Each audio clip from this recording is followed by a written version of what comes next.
Story jam में आपका स्वागत है। यहाँ आप सुनेंगे कहानियाँ, कुछ नई, कुछ पुरानी, कुछ जानी, कुछ अनजानी।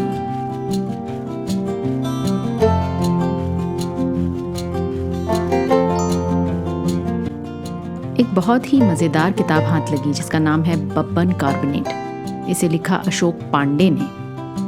किताब में कहानियाँ हैं, या यूँ कहिए बहुत से छोटे छोटे किस्से हैं जो एक से एक लजीज हैं।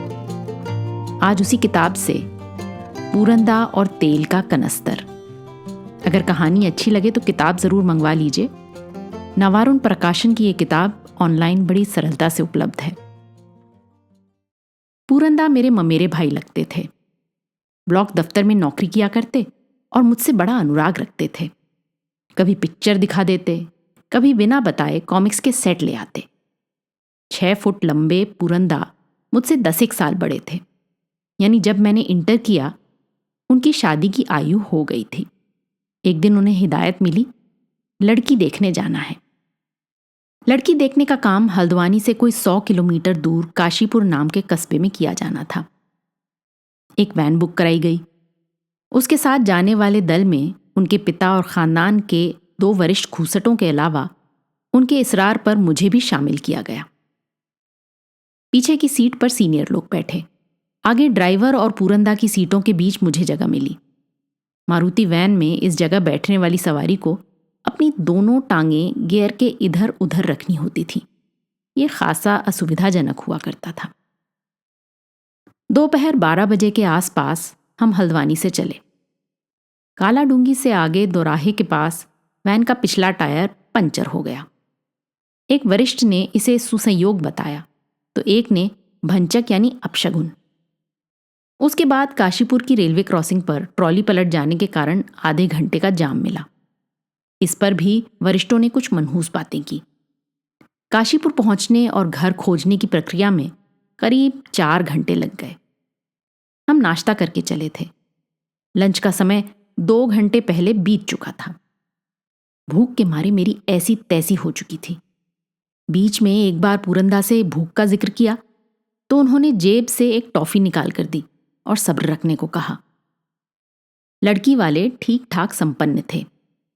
उनके बड़े से ड्राइंग रूम में हमारे स्वागत में करीब दर्जन भर बूढ़े स्थापित थे, जो हमारी पार्टी के बूढ़ों की ही तरह खूसट थे। बड़ों का वार्तालाप चल रहा था। मैं चोर निगाहों से इधर उधर देख रहा था। छिपने की भरपूर कोशिश करने के बावजूद ड्राइंग रूम से सटे पर्दों के पार खड़ी औरतों की चोर उपस्थिति ताड़ी जा सकती थी। एक कोने में मेज के ऊपर सस्ती चमकीली पन्नी में पैक किए गए 5 बड़े डिब्बे एक के ऊपर एक धरे हुए थे। वो संभवतः हमें मिलने वाले तोहफे थे। मैं डिब्बों के भीतर रखी वस्तुओं के बारे में कल्पना करने लगा और कुछ देर को खुश हुआ। फिर भूख लगाई। बीच में एक बार चाय परोसी गई। वार्तालाप लगातार जारी था। रसोई से निकलकर आ रही खुशबुएं बता रही थीं पकौड़ियां और समोसे तले जाने शुरू हो गए हैं। पेट की कुलबुल असहनीय होने लगी। मैंने पूरंदा की पसली कोंचते हुए फुसफुसा कर पूछा, लड़की कहाँ है? उन्होंने कंधे उचकाए और चुप रहने का इशारा किया। मैंने भूख लगने का इशारा किया। उन्होंने अपनी निगाह फेर ली। अचानक विपक्षी पार्टी का एक वरिष्ठ खड़ा हुआ और हम दोनों से मुखातिब होकर बोला, आप लोग जरा छत में चलिए तो। यानी निर्णायक पल आ चुका था। पूरंदा इसी काम के लिए आया था और इसी काम के लिए मुझे साथ लाया था। ड्राइंग रूम से लगे एक दरवाजे से भीतर समोसे पकौड़ियों की महक से अटा बड़ा सा निर्जन अहाता था। वहीं कहीं छत को जाने वाली सीढ़ियां थीं। जीना चढ़ते हुए मैंने पूरंदा को छेड़ना चाहा। उन्होंने मेरी बात की अनदेखी करते हुए ताकीद की कि मैं लड़की को ठीक से देख लूं। जब मैंने उनसे कहा कि लड़की तो उन्होंने भी देखनी है, तो वो बोले, मुझे शर्म आती है साले, और तू तो नैनीताल में पढ़कर आया है। लड़की देखने के अलावा तूने वहां किया ही क्या है? उनकी बात को मैंने कॉम्प्लीमेंट जाना। मकान के हिसाब से छत भी बहुत बड़ी थी। मैंने पाया कि उसके बीचों बीच एक दरी बिछी थी जिसके ऊपर करीब 10 लड़कियां झुंड बनाकर बैठी हुई थीं। मैंने एक चोर निगाह डाली तो पाया कि वो सब हमें देख रही थीं। मुझे शर्म आ गई। हम दोनों तेज तेज कदमों से छत के एक कोने पर पहुंच गए और रेलिंग थाम कर सामने खेतों का मुआयना करने लगे। पूरनदा के जीवन का सबसे बड़ा फैसला होने जा रहा था और हम लैंडस्केप देख रहे थे। मक्का उगी हुई थी, बच्चे पतंग लूट रहे थे और एक नवजात बछड़े पर उससे थोड़ा कम नवजात पिल्ला लगातार भौंके जा रहा था। लड़की को ध्यान से देखना, हाँ, लंबी होनी चाहिए। शर्म तो मुझे भी आ रही थी, पर हिम्मत जुटाकर मैं पलटा। इस बार मैं अपनी तरफ देख रहे रंग बिरंगे सलवार कुर्तों का झुंड भर देख सका।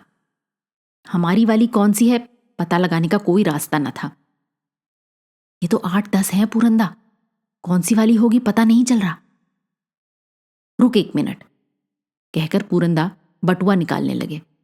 मुझे पता था उसने कुंडली के साथ आई लड़की की फोटो चुरा कर बटुए में लगा ली थी। मैंने नीचे झुककर देखा। हमारे वैन ड्राइवर को ट्रे में भर कर माल दिया जा रहा था, चाय, समोसे, पकौड़े और इमरतियां। भूख पड़ गई। ये ले, अब देख। पूरंदा ने बटुए से फोटो निकाल कर दी। Black and white passport photo का निरीक्षण कर जितने नक्श याद हो सकते हैं उतने याद कर मैं तीसरी दफा पलटने को हुआ। ड्राइवर इमरती उड़ा रहा था। इस बार मैंने तय किया कि झुंड के बीच वाले हिस्से पर ध्यान दूंगा। परिचारिकाओं से घिरी नायिकाएं हमेशा वहीं होती हैं। लड़कियां मुझे ही देख रही थीं और उनके चेहरे पर हंसी थी। शायद वो हमारी खिल्ली उड़ाने लगी थी। हिम्मत करके मैंने 20 सेकंड गौर से देखा तो पाया 3 ने एक से लाल शेड वाला सलवार कुर्ता पहना हुआ था। ड्राइंग रूम में माल लग चुका था और खूसटगण हरी चटनी के कटोरे में पनीर पकौड़े डुबो रहे थे। मेरी लार टपकने को थी। बहुत अच्छी है, मैंने पलटकर पूरंदा से कहा। हाँ कह दे। तूने इतनी जल्दी देख भी ली? पूरंदा को मेरी बात का यकीन नहीं हो रहा था। विद्या कसम कह रहा हूं पूरंदा, बहुत अच्छी है, लंबी भी है, लाल कुर्ता पहन रखा है। रेलिंग पर हाथ टिकाए पूरंदा के चेहरे पर लाली छाने लगी। एक बार और देख ले तो, उन्होंने इस अंदाज में कहा कि ये काम कर दे, फिर जो कहेगा तेरे लिए कर दूंगा। मैं फिर पलटा। वही बात दोहराई गई। मैं समोसे तोड़ने को मर रहा था। हाँ कह दे दद्दा। नजरें झुकाए झुकाए ही हम जीने से उतरकर किसी तरह ड्राइंग रूम में पहुंचे। पूरंदा ने हकलाते हुए अपने पिताजी से कहा, 6 बज गए बाबू, गाय बच्चियों को गोठने में देर हो जाएगी आज, अब चलते हैं हल्द्वानी। यानी उनकी स्वीकृति थी। लड़की उन्हें पसंद आ गई थी। मैंने एक पल गंवाए बिना माल से प्लेट भर ली और जगत बंधनों से मुक्त हो गया। हल्द्वानी जाने से पहले हमें टीका लगाया गया। मुझे 101 रुपए मिले। पूरंदा का लिफाफा भी मैंने हथिया लिया। उसमें 250 की रकम थी। हल्द्वानी पहुंचकर मुझे पहली फुर्सत में एड़ी तक ऊंचे चेन वाले बूट खरीदने थे। पूरंदा बटुआ खोल रहा था। 4 माह बाद शादी हुई। भाभी पूरंदा से सिर्फ 1.5 फुट छोटी निकली। अगले 35 सालों की सुखद पारिवारिक जिंदगी में जब जब तकरार हुआ, पूरंदा भाभी को छेड़ता। पनीर के पकौड़े खिलाकर मेरे भाई को उल्लू बना लिया तेरे काशीपुर वालों ने। इस प्रकार खुद से 1.5 फुट छोटी पत्नी हासिल होने के बाद पूरंदा ने बहुत हो हल्ला नहीं मचाया। घर पर आई नई बहू से उम्मीद की जाती थी कि वो आते ही चौका बर्तन कपड़े पोंछा सब कुछ संभाल ले, लेकिन प्रीति भोज के 2 दिन बाद ही पूरंदा भाभी को लेकर हनीमून पर निकल गया। हल्द्वानी के मध्य वर्ग में उन दिनों सद्विवाहित जोड़ों का मधुमास पर जाना अश्लील और फूहड़ माना जाता था। मोहल्ले खानदान में इस हनीमून को लेकर किस्से लतीफे चलना शुरू हो गए। हनीमून से लौटने के बाद भी हनीमून चलता रहा। घरेलू हनीमून में होता ये था कि पूरंदा सपत्नी 8 साढ़े 8 पर उठता, दफ्तर से जल्दी आ जाता और देर दोपहर पत्नी को लेकर कमरे में घुस जाता। फिर वो शाम के वॉक पर जाया करते। डिनर के तुरंत बाद उनका कमरा फिर से बंद हो जाता। शुरू में तो घर की औरतों को कोई उज्र ना हुआ, लेकिन जब ये सिलसिला महीने भर से लंबा खिंच गया तो पूरंदा की बड़ी भाभी ने एक दिन वही किया जो सहस्त्राब्दियों से बड़ी भाभियां करती आई हैं। नतीजन पूरंदा ने घर पर सभी से अबोला कर लिया और एक दिन दफ्तर से छुट्टी लेकर पत्नी को लेकर उसके मायके पहुंच गए। ससुराल में उनकी अभूतपूर्व आवभगत हुई और वो वहां पूरे 2 हफ्ते मौज काटते रहे। दोनों की अनुपस्थिति में पूरंदा की माँ और भाभियां सम्मेलन किया करती, जिसका विषय होता ससुर के घर जमाई कुत्ता। पूरंदा वापस आया तो घेराबंदी हो चुकी थी। उन्हें साफ शब्दों में बता दिया गया कि बहू ने घर में रहना है तो मटर गश्ती बंद करनी पड़ेगी और काम करना होगा। पूरंदा ने उसी शाम किराए का घर ढूंढ लिया और अगले हफ्ते बीवी समेत शिफ्ट हो गए। इसका भी बड़ा कोहराम तमाशा मचा। सिवा मेरे इस घर में उनके रिश्तेदारों का प्रवेश वर्जित था। मैं जाता तो भाभी खूब बढ़िया चीजें पकाकर खिलाती। पूरंदा का हनीमून उतार पर था और वो अक्सर नेल कटर लेकर कुर्सी में बैठा पैर के नाखून कुतरता रहता। ड्राइंग रूम की दीवारें खाली नजर आती थीं। एक दिन उसे देखकर पूरंदा मुझसे बोला कि उसे और भाभी को स्टूडियो जाकर फोटो खिंचानी चाहिए, जिसे फ्रेम कर दीवार में लगाया जाए तो मजा आएगा। मैंने सम्मति देते हुए कहा कि उन्होंने ऐसा बहुत पहले कर लेना चाहिए था। अकेले स्टूडियो में जाने में शर्म आती है यार साली। अगली शाम का प्रोग्राम तय हुआ। मैं उनके घर पहुंचा तो वो तैयार थे। पूरंदा ने मय टाई के शादी वाला सूट धारण कर रखा था। भाभी ने चटक हरे रंग की साड़ी डाल रखी थी। मैं टेम्पो लेकर आया। दोनों बाहर निकले तो मुझे एहसास हुआ कि मैं पहली बार दोनों को इतनी अगल बगल खड़ा देख रहा हूं। सामने से देखने पर उनका जोड़ा नितांत बेमेल था, एकदम मिसफिट। हाई हील पहनने के बावजूद भाभी पूरंदा की सबसे निचली पसली पर पहुंच रही थी। गुलशन स्टूडियो का मालिक पुरानी काट का फोटोग्राफर था। मोटे पैंदे के चश्मे को नाक की नोक पर टिकाए रखता और आंखें पैनी बनाकर हर आने जाने वाले को फ्रेम के ऊपर से देखा करता। हम तीनों को टेम्पो से उतरता देख उसकी देह भाषा में बदलाव हुआ और वो काउंटर के ऊंचे स्टूल से उतर गया। स्टूडियो के भीतर पहुंचकर उसने पूछा, बताइए, फोटो खिंचवानी है बड़ी वाली? मैंने स्मार्ट बनते हुए कहा। फोटो तो एक ही खिंचेगी बाबू, फिर चाहे इतनी छोटी बनाओ चाहे, उसने हाथ फैलाते हुए कहा, इतनी बड़ी। वो मुझे आतंकित करने में सफल हुआ। फिर उसने पूछा, आप तीनों की फोटो बनेगी? मैंने उसे बताया कि भाई साहब और भाभी की फैमिली फोटो बनेगी फ्रेम में लगाने के लिए। उसने दाम बताए और उसी तरह आंखें सिकोड़ कर फ्रेम के ऊपर से सब्जेक्ट्स पर निगाह डाली। उसने जैसे अपने आप से कुछ कहा और कैमरे को स्टैंड में लगाने लगा। फिर जैसे कुछ याद आया हो, उसने दोबारा से सब्जेक्ट्स का मुआयना किया और बोला, लाइट्स ऑन की गई और जोड़े को एक नियत स्थान पर खड़ा होने को कहा गया। बैकग्राउंड में रामलीला में इस्तेमाल किया जाने वाला पहाड़ और झरने वाला पर्दा टंगा हुआ था। जोड़ा बहुत बेमेल है, मैंने मन ही मन खुद को संबोधित किया। फोटोग्राफर कैमरे के पीछे गया और लेंस के जोड़े का इंस्पेक्शन करने लगा। कुछ तो गड़बड़ है, कुछ तो गड़बड़ है।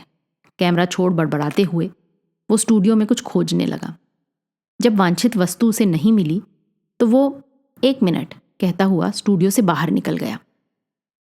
1 मिनट बाद वो श्रमपूर्वक एक तरफ को थोड़ा सा झुका हुआ लौटा तो उसने दाएं हाथ में तेल से भरा हुआ टीन का कनस्तर थामा हुआ था, जिसे देखते ही मैं पहचान गया। गुलशन स्टूडियो के ऐन बगल में 2 बैलों की जोड़ी ब्रांड सरसों का तेल बनाने बेचने वाली कोल्हू कम दुकान थी। चिपचिपे फर्श वाली इस दुकान से हर 3-4 महीने में तेल का कनस्तर लाने मुझे भेजा जाता था। कनस्तर को कैमरे की बगल में रखकर वो भाभी से बोला, आप जरा इसके ऊपर खड़ी हो जाइए तो।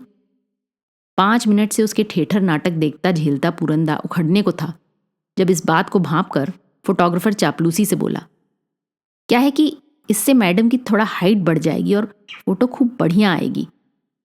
A1 फोटो आएगी आप लोगों की।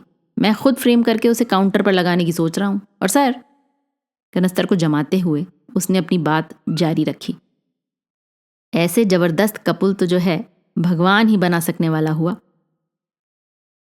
और कहीं फोटो में ये तेल का टीन भी आ गया तो? हाई हील समेत कनस्तर पर चढ़ रही बीवी को देखते हुए पूरंदा ने शंका जाहिर की।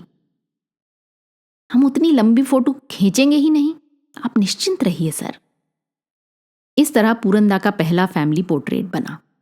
कनस्तर के ठीक ऊपर तक आई उक्त फोटो के निचले हिस्से में पर्दे वाली नदी में तैर रहे बिना पंख वाले 2 बत्तखों की मुंडियां भी आई थीं, जो पूरनदा के अनुसार फोटो को कलात्मकता प्रदान कर रही थीं। बहुत बड़े फ्रेम में फोटो लगवाया गया और ड्राइंग रूम में सजा दिया गया। कालांतर में साल साल के फासले पर पूरनदा की 5 औलादें हुईं, 4 बेटियां और उनके बाद एक बेटा। माँ बाप के मर जाने पर वो अपने पैतृक घर के 2 मंजिले में लौट आए। तीसरी औलाद के पैदा होने के बाद भाभी भयानक चिड़चिड़ी हो गईं। पति पत्नी में अक्सर कुकुरहाव चलती। पूरनदा ने दारू पीना शुरू कर दिया। कभी कभार युद्ध गंभीर स्थिति में पहुंचते तो भाभी उन पर हाथ भी छोड़ दिया करती। इसका प्रतिशोध पूरनदा बाद में लिया करते। घर पर आया कोई नया मेहमान ड्राइंग रूम में बैठा फैमिली पोर्ट्रेट को निहारने लगता तो ठहाके के साथ कहते, कनस्तर पर खड़ी है बुढ़िया, तेल के कनस्तर पर। आज की कहानी आपको कैसी लगी अपने कमेंट्स जरूर लिखिएगा। साथ ही सब्सक्राइब कीजिएगा। आपके फैमिली और फ्रेंड्स में आप जैसे ही कहानियों के शौकीन कदरदान और हैं, उन्हें ये कहानी व्हाट्सएप पर फॉरवर्ड करें। अगली बार फिर मिलेंगे एक और कहानी, लेख या कविता के साथ। तब तक अलविदा।